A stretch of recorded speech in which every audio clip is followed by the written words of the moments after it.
Hey, Huskies and friends! No, you don't have your days mixed up and you don't need to adjust your device. You just have a bonus episode. And what could call for a double dose of the My GBC podcast, you might ask?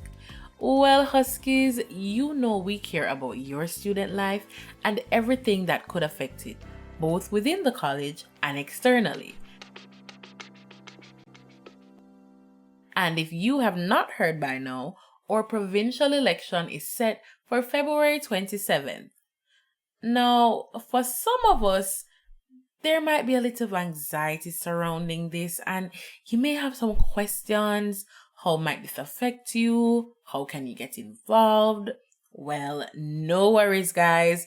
You know we love to keep you in the know. So we connected with Michael Thomas, Director of Government Relations here at GBC, and got a few answers to some of those questions. Hi, everyone. I'm Michael Thomas. I'm the Director of Government Relations here at George Brown College.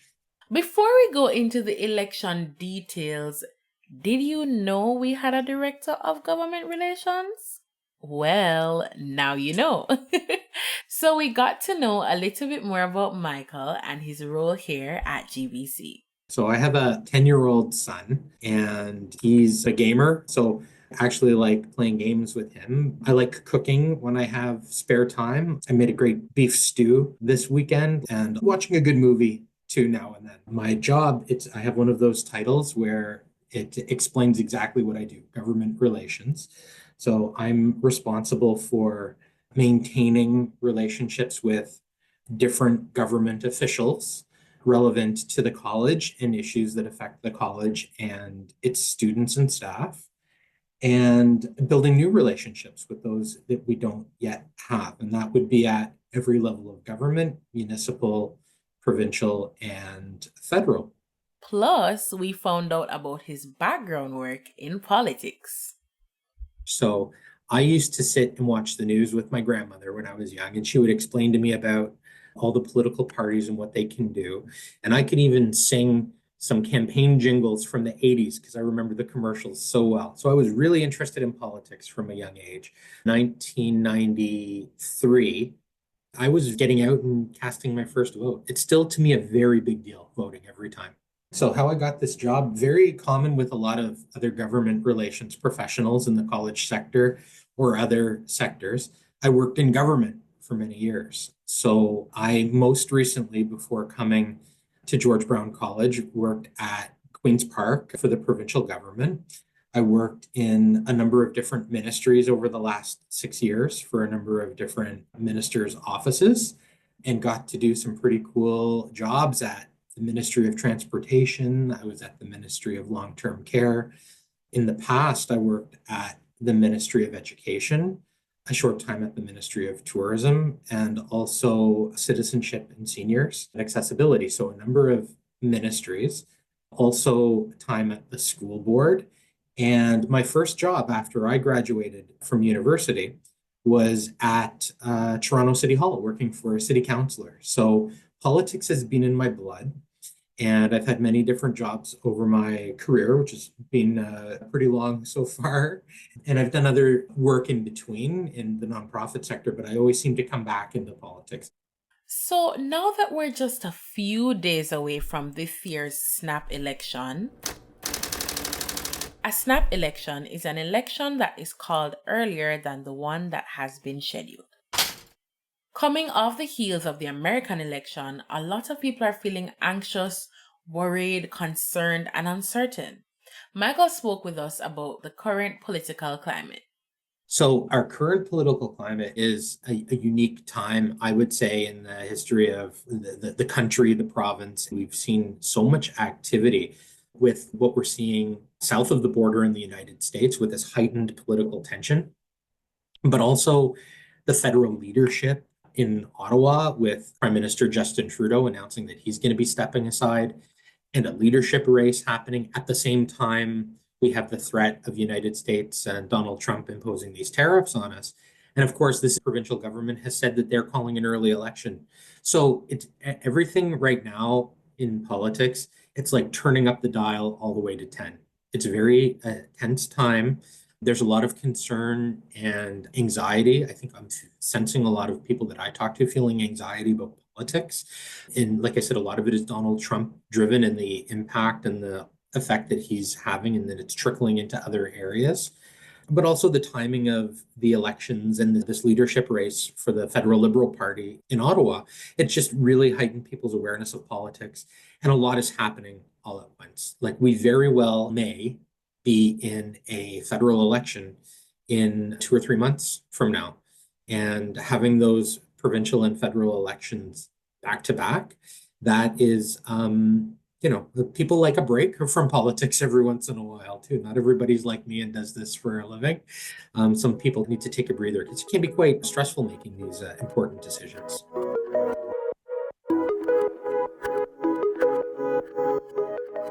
On an international level, we have large number of students that come from India, say, and they're impacted not just by the postgraduate work permit limits and the number of study permits that are issued, but also there's diplomatic tension between Canada and India right now. So this is an issue that I'm sure a lot of Canadians and a lot of new Canadians are watching closely to see how that plays itself out, because it's very tense. Obviously, the tariffs, and I'll talk again and repeat what I said, that how this threat of tariffs, because it's not just Canada, the United States is threatened with tariffs. Donald Trump has threatened many countries around the world with tariffs, with annexation. Europe is very tense. China, US relations are very tense. The United Kingdom and the United States. So, really, the United States seems to be the epicenter of it. And one of the most explosive has been issues in the Middle East. I mean, everybody has watched what's happened in the Middle East over the last couple of years. And young people, I think, are particularly following this. But, talk of annexing territory in the Middle East from the United States. Like I said, this has really gotten the whole world's attention. It's made everything very tense. I think every country, every jurisdiction is asking, what can we do to just calm things down so that saner heads can prevail?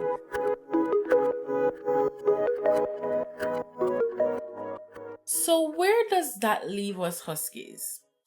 How do we know who to vote for on February 27th? Well, the first thing we wanted to find out was what areas of government is the province even responsible for? Yeah, that's a great question. What the different levels of government cover, what's their jurisdiction? So, for the provincial government, which is most relevant to colleges, their area of responsibility is health, education, and welfare. So, if you think of education as pretty straightforward, and it applies obviously to the college, kindergarten to grade 12 education, public education, and then post secondary. Health, running all the hospitals, and doctors bill through, like even your family doctor who doesn't work out of a hospital, works out of a family clinic normally. That's all administered and paid for by the provincial government. And then welfare, public support, ODSP, different types of social support services are also run by the provinces. And then, of course, the federal government is responsible for things like national defense and certain policies that unify all the provinces. And our municipal government, they do zoning and local services and whatnot. So that's a very general breakdown, but health, education, and welfare is provincial. Okay, so education, healthcare, and welfare. So now that we know that, what are the real hot button issues that are on people's mind this year? Yeah, well, everybody knows that Donald Trump, when he got elected in the United States, since he's taken over office, even before, he's really impacted not just Canada, definitely right down to the Ontario level, but really the whole world has been shaken up by some of the dramatic things he's been doing and talking about and announcing and enacting. And it has everybody talking about these tariffs. What's going to happen to Canada? What's going to happen to Ontario? How's it going to affect our economy?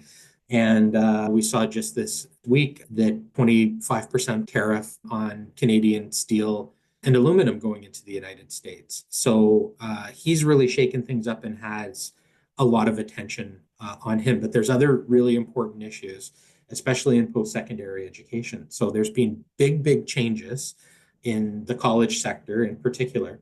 And some of them have to do with provincial, some of them have to do with federal changes, and we can talk a little bit more about that. But provincially, I think it's really important for all of our students to understand and appreciate that Ontario, we are the jurisdiction in Canada of all the provinces that has the lowest per student funding. This is something that the college sector is advocating for, and this is important that we have a good, stable funding from the provincial government so that we can offer great programming to our students and offer the menu of choices in programming that we offer here at George Brown, and just that we graduate students that are ready for real world professions and ready to step right into the workforce when they're finished their studies here at George Brown. So, as I said, Donald Trump is taking a lot of the attention, but definitely at the college level, there are some very important issues and funding of the college sector.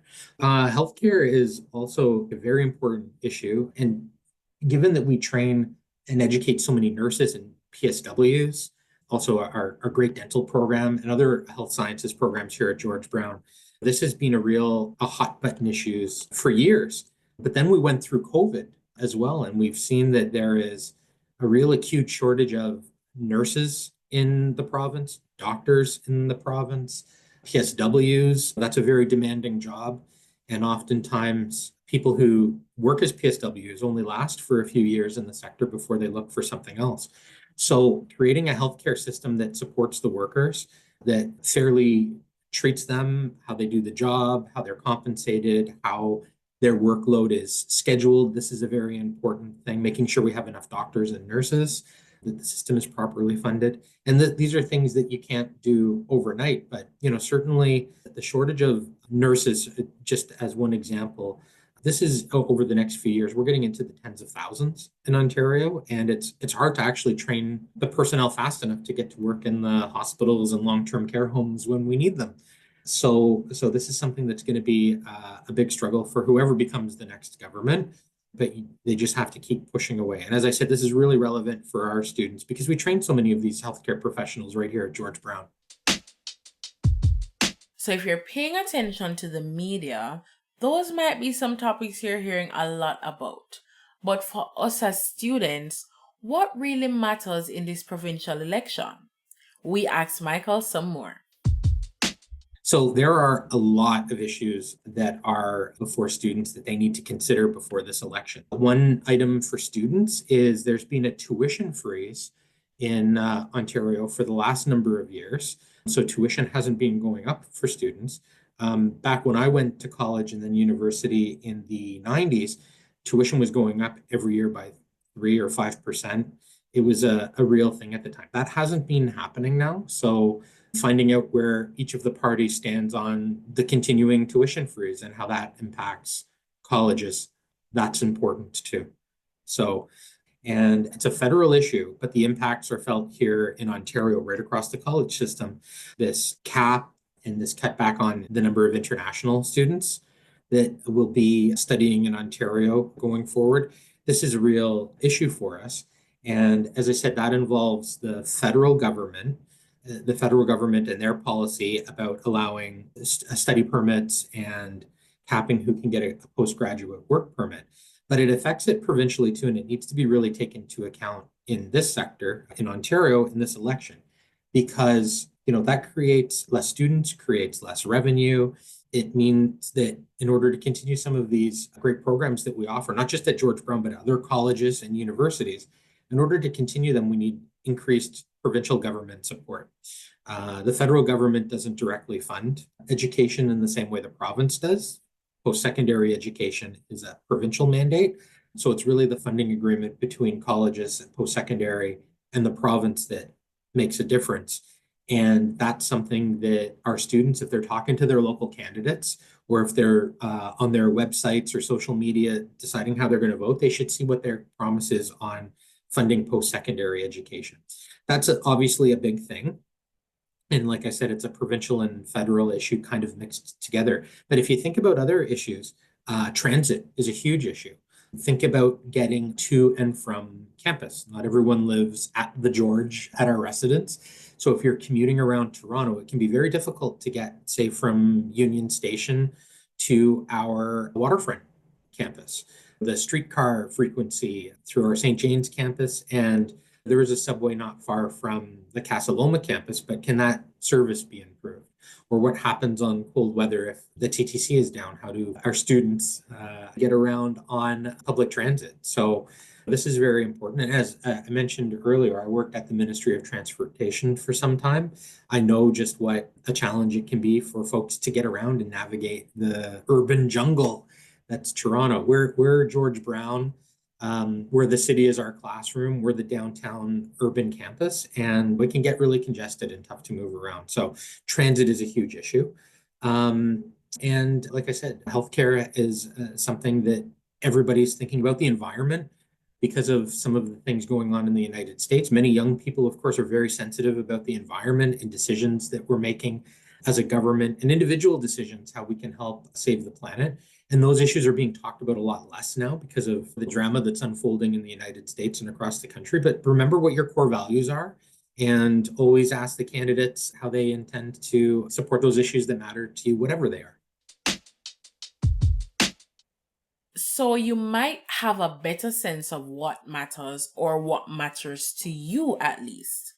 So what do you do next? Do you just vote for an Ontario premier? Oh no, of course not. It's not that simple. We have to vote for the MP running in our riding for the party that we want to win.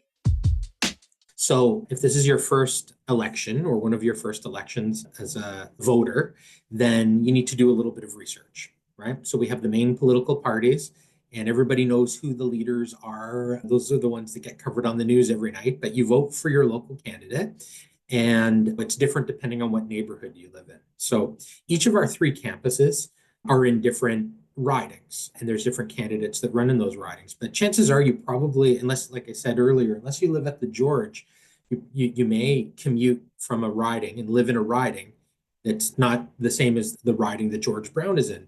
So very easy way to check. You can go to elections.on.ca. So if you go to elections.on.ca, you can enter your postal code. They have a great, easy to navigate website. You put in your postal code and it will tell you what riding you are in. Once you have that, you can take to social media, and our students are probably way more savvy on social media than I am, and look up the candidates in your riding. So let's say, for example, you do live at the George, and that would be the riding of Toronto Centre. So you would go Toronto Centre provincial candidates. You could look them up. Green Party, Progressive Conservative Party, Liberal Party, NDP, and see who the local candidates are. They'll all have social media. They'll all be talking a lot about, what their party leaders are talking about, but they'll also talk about the local issues, what they can do for Toronto Centre. The other ridings, Casa Loma is in Toronto St. Paul's, the riding of Toronto St. Paul. So if you live close enough to the Casa Loma campus, you might be in Toronto St. Paul's. And Spadina Fort York is down for the waterfront campus. So if you live nearby the waterfront campus, you may be in Spadina Fort York. Find out who the local MPP is now, if they're running for re-election, if you're happy with their party.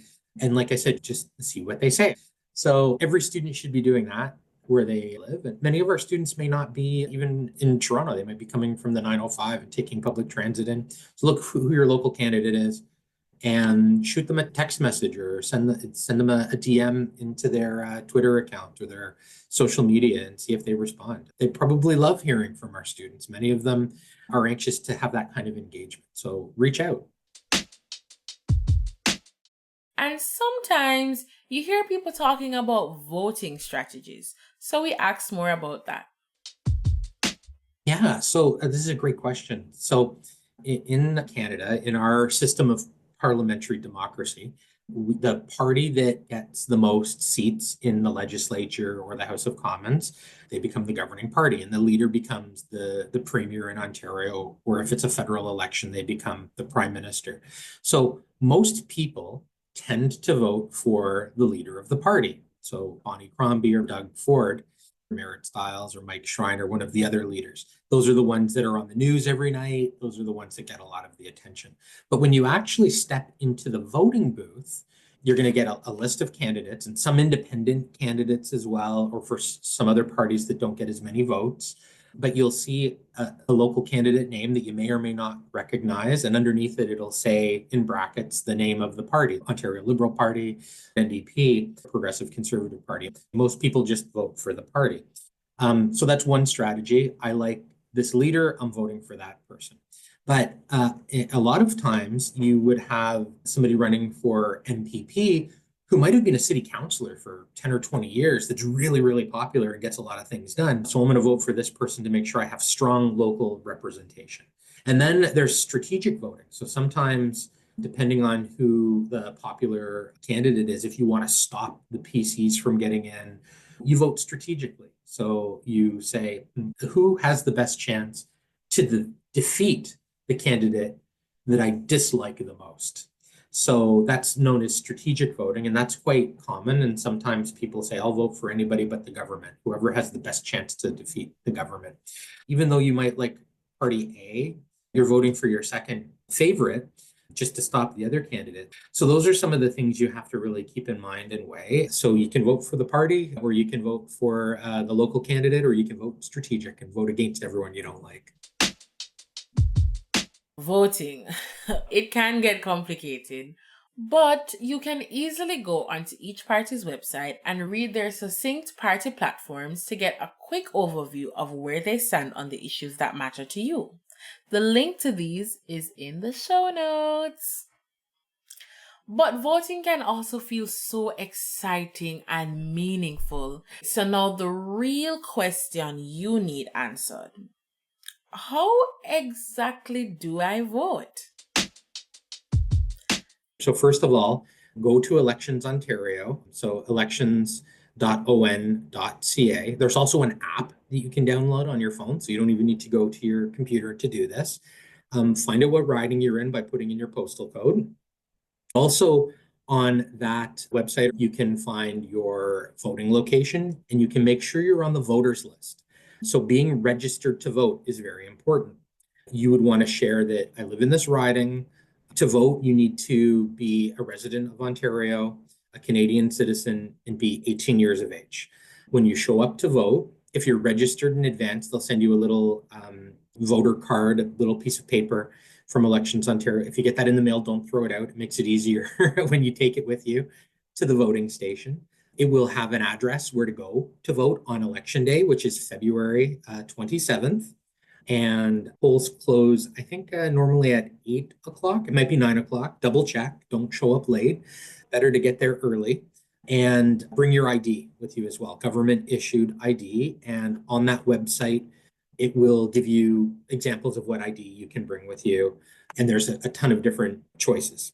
The other option you have would be to vote early. There's something called advanced polls, which means advanced voting. The dates for advanced voting this year are going to be February 20, 21, and 22. So the week before the 27th, you'll be able to vote early. And I usually vote early because then it's usually not a lineup and you don't have to worry about getting busy the day of and missing your chance to vote. So it's usually very convenient. For the locations of the advanced voting in each riding, please take a look at the website. Finally, Elections Ontario has been in contact with George Brown, and we are in the process of working on setting up an Elections Ontario information table at each of our campuses. And they would be on campus. The dates are yet to be determined, but we'll maybe see if we can get those posted on college social media channels. But when you're walking through the lobby, look for the Elections Ontario table and ask them your specific questions and actually have the chance to interact and talk to Elections Ontario officials who can give you more information, more specifics than I'm able to give you now. Another important thing to remember is in Ontario, employers have to give you time off to vote. So if you want to vote on the 27th, make sure you let whoever you report to know that you're going to be taking that time. It's a very important pillar of our democracy is taking that time off to vote. And George Brown College, we definitely support your right to vote and want to do everything we can to make that happen. On another item, I'll point out if you have a younger sibling that's not yet 18 years of age, but wants to get ready for the next election, you can actually go to the Elections Ontario app or website. And if you're 16 or 17 years old, you can register now so that you'll be on the list for when you turn 18 for the next election. So we're very blessed to live in a great democracy like Canada, in the province of Ontario, and of course the city of Toronto. And it's a very important part of our democratic process, and you should all get out and vote. And finally, international students, we didn't forget about you. If you're not eligible to vote, there's still ways you can participate in the election and work for change that might affect you when the next provincial government is voted in. Yeah, unfortunately, unless you're a Canadian citizen, 18 years of age, and a resident of Ontario, no, you can't vote. So even if you're a permanent resident, you cannot vote in a provincial election or a federal election. However, you can definitely get involved. If you like a party and you want to support them, you can reach out to the campaign and you can volunteer. This is the best way to get involved. You might not be able to vote yourself, but you can go out and knock on doors with a candidate and tell people what your candidate stands for, and maybe you'll be able to get 2 or 3 people to vote. And that means that even though you couldn't vote, you've still made a great contribution. You can also, if you are entitled to work, if you have the proper work permit, there are jobs at Elections Ontario you can apply for. So Elections Ontario is always looking for part-time folks to work in the period leading up to an election and on election day. And those may just be, if you're eligible and you meet the employment criteria, you may be able to get employed and do some work on election day. And that is a real important contribution to our democratic process as well, that we have fair and open elections. So being part of that, very important as well.